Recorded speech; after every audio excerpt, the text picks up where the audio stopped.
Muy buenas noches. Mwiriwe neza Hoy, uyu domingo munsi 13 ko Imana de itariki noviembre 13 de z'ukwa este cumi na año rimwe 2022, muno mwaka wa 2022 quería compartir con ustedes nagomba gusabikanya una namwe experiencia muy hermosa que ibintu vyiza cane acabo de bihimbaye tener en unos, bejeje kumva hace unos ko cuantos minutos haraciye atrás, iminota mikeyi porque estoy sacando kuko las nariko fotos ndafata amafoto para kugira ngo enviárselas a Julio Ángel para ndayarungikire colocarlas, Julio Ángel kugira las ngo del estudio de hoy, ayashire ayo mu de todo nyigisho lo que el z'uyu hermano munsi William escribió, amafoto y'ivyo mwidate que como William ustedes saben en los yanditse estudios nk'uko pues mubizi colocamos la foto mu nyigisho del turashiramwo escrito, amafoto y'ivyo yanditse y antes pues yo se las pasaba ubwa mbere porque muchas veces ya tenía quizás narayarungika kuko algunas que iba a kumbure leer, pero akenshi n'abafise otras bimwe bimwe mu vyo nza pues gusoma ariko ibindi venían ahí mismo vyazira aho y nyene seguíamos leyendo nuko y tukabananya dusoma también ndetse tomaba tiempo vyongeye en lo que vyarafata yo sacaba fotos y se n'umwanya las igihe naba enviaba ndiko antes ndafata de darle el amafoto estudio, nkayabarungikira que imbere yo gutanga preferimos pues inyigisho hacerlo kugeza después ubwo twaciye y así duhitamwo más bien kubikora tener todo hanyuma el tiempo antes de hanyuma pasar umuntu agaheza agafata umwanya para uhagije estudiar imbere yo kuza kugira ngo yige y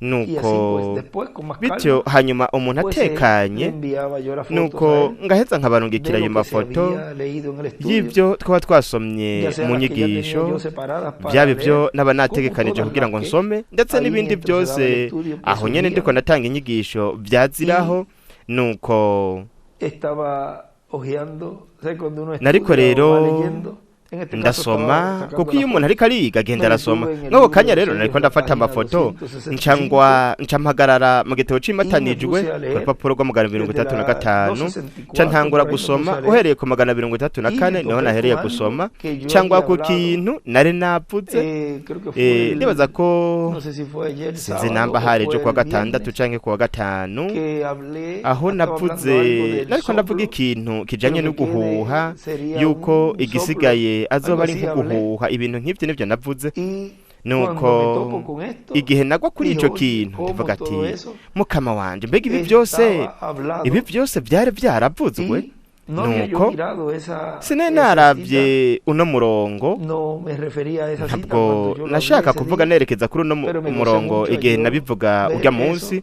ariko y quería vyampimbaye cane compartir kubona con ivyo bintu ustedes nashaka rero kubisabikanya esto namwe que ivyo les voy a leer, ngiye kubibasomera que va con eso que se habló bijanye na bijya en esos nyene días, bijya twavuze urya munsi y me ardía el corazón ahorita. Yo umutima dije, esto wanje tengo que dárselo a los wahimbawe cane hermanos uratera cane ndavuga ati ntegereza porque es kubiha bene algo que les data va a kuko alegrar n'ibintu biza mucho, como kubahimbara me alegró a cane mí, nkuko nanje nyene y vyanezereye uno ve como vyampimbaye Dios nos ha umuntu estado rero ayudando, arabona ingene Imana igenda porque iradufasha todo kuko tiene que estar byose en la bitegerezwa escritura, kuba biri mu todo tiene vyanditswe que estar byose basado en la bitegerezwa kuba escritura. bishingiye ku Pues el vyanditswe ángel, kuko pienso que el marayika ángel le niyumvire decía al hermano marayika Branham, yabwira mwene data no Branham está escrito en la ati escritura, mbega ntivyanditswe o mu no está vyanditswe escrito, canke ntivyanditswe cuando ores, entra en tu ati cámara secreta nusenga winjire mu y tu cumba Padre cawe que te ve en c'ibanga secreto te recompensará en data público. akubonera mu mpisho azokugerera ku O sea, mugaragaro murabona ni ukuvuga es todo escritural, byose bishingiye ku la tercera vyanditswe etapa. ugwa kwa gatatu kose gushingiye ku Miren en vyanditswe Génesis,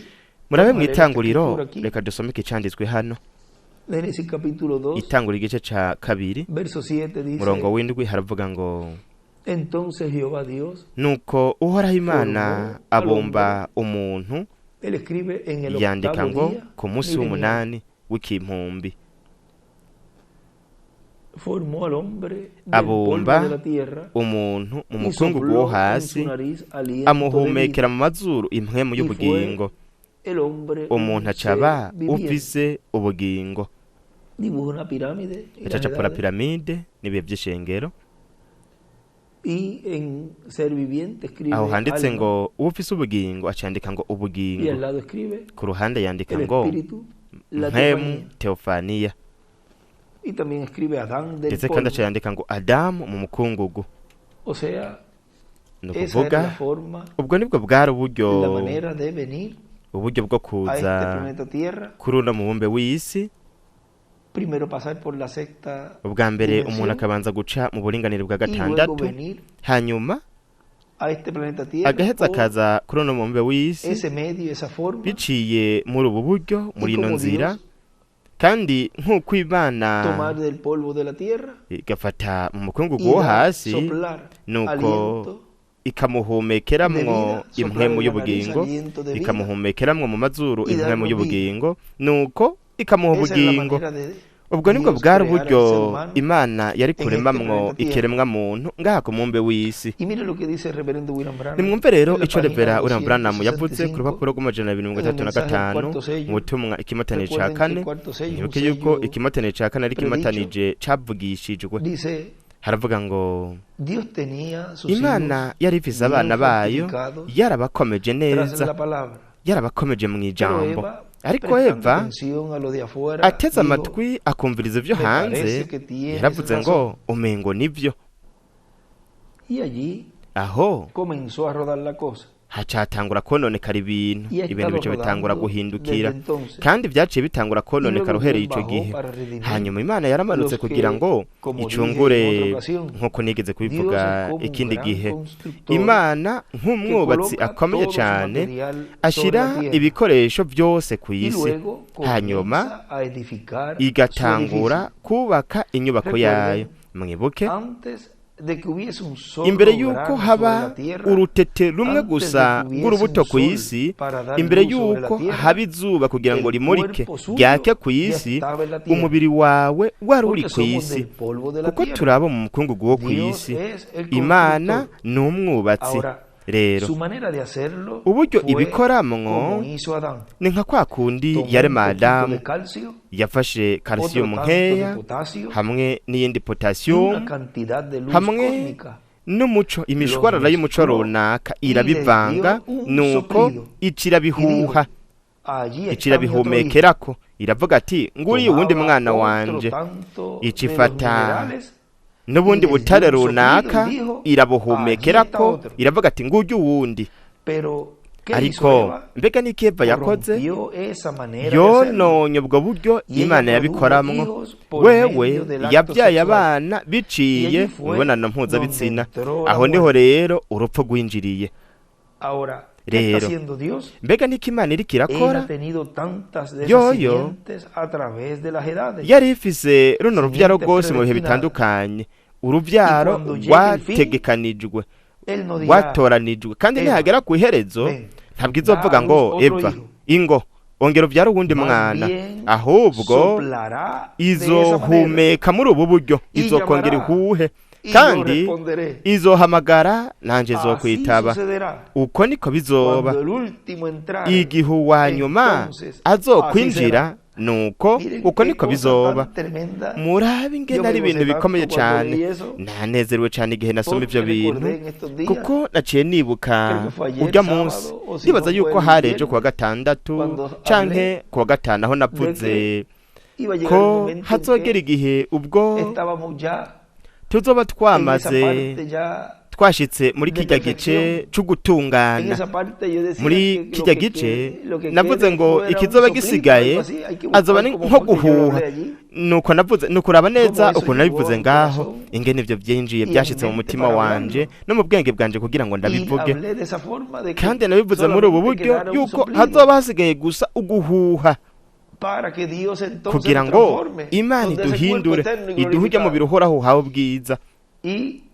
Kandi naguye kuri ibi rero, murabe ingene Imana ngaho itwereka biciye muri Revera William Branham yuko hanyuma yuko wanyuma azoba yinjiye ivyo bizomera uko. Murabe ibintu vyiza yaciye yandika ngaho, yanditse ngo integuro y'inkomoko canke original ku bana b'Imana, kugira ngo bavuge ijambo, kugira ngo havugwe ijambo. Murabe ico yaciye yanditse ngo azovuga ijambo hagaragare abana mu muzuko. Murabe bizokorwa n'ijambo rivuzwe. N'ijambo rivuzwe niryo rizotuma hazuka bavuye mu mubiri, ndetse haze no guhindurwa tuje mwono mu birohoraho uhawe bwiza. No kuvuga ngo bya bindi nyene vyaba kuri Adamu hariya mu nkomoko mu itanguriro bizoba igihe uno wa nyuma azoba yinjiye, kandi turazi yuko wa nyuma yamaze kwinjira.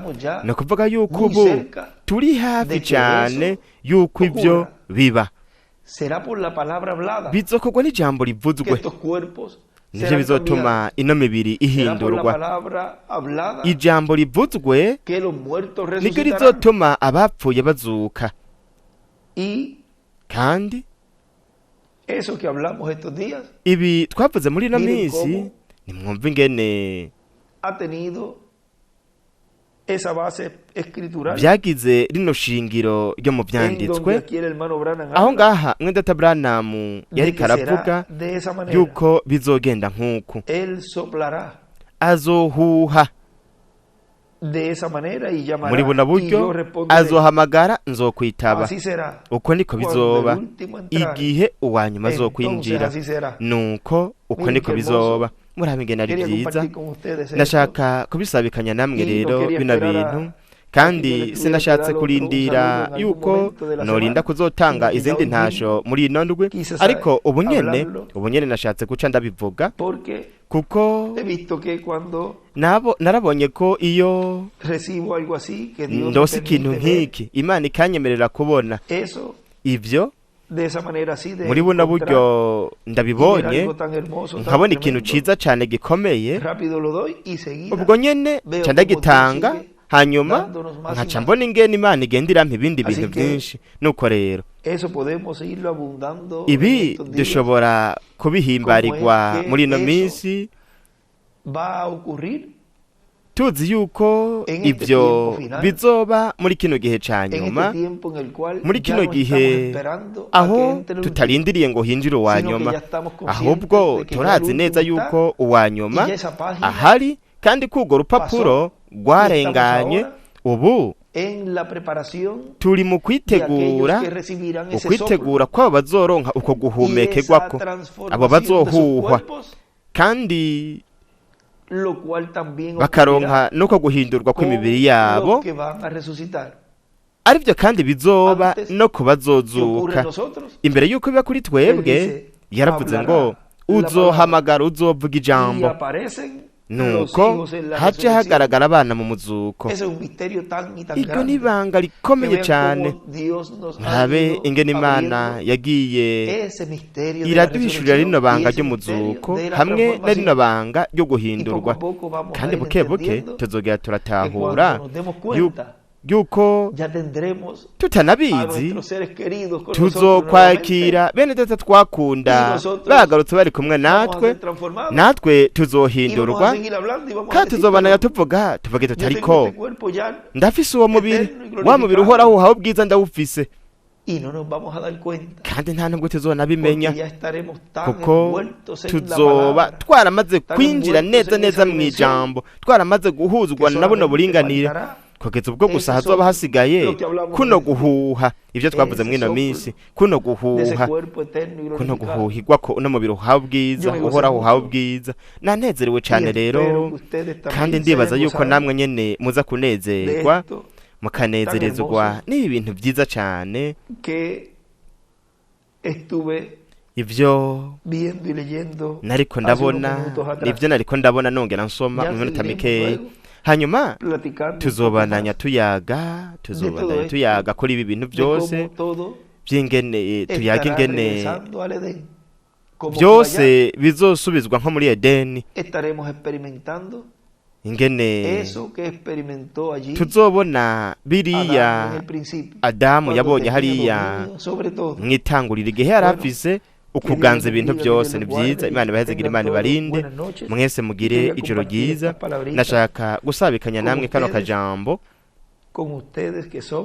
kuko mwebwe ni mwebwe mwari kuba muriko murakira ana masezerano, ndetse na jewe kandi nico gituma mwebwe mwarahawe kumenya ibi byose, kuko aya masezerano na yanyu, ndetse na jewe aya masezerano yo kwakira abana bashitsi, abashitsi bakomeye cyane turindiriye, abo mu buringanire bwa gatandatu, hamwe n'isezerano ryacu ryo guhindurwa.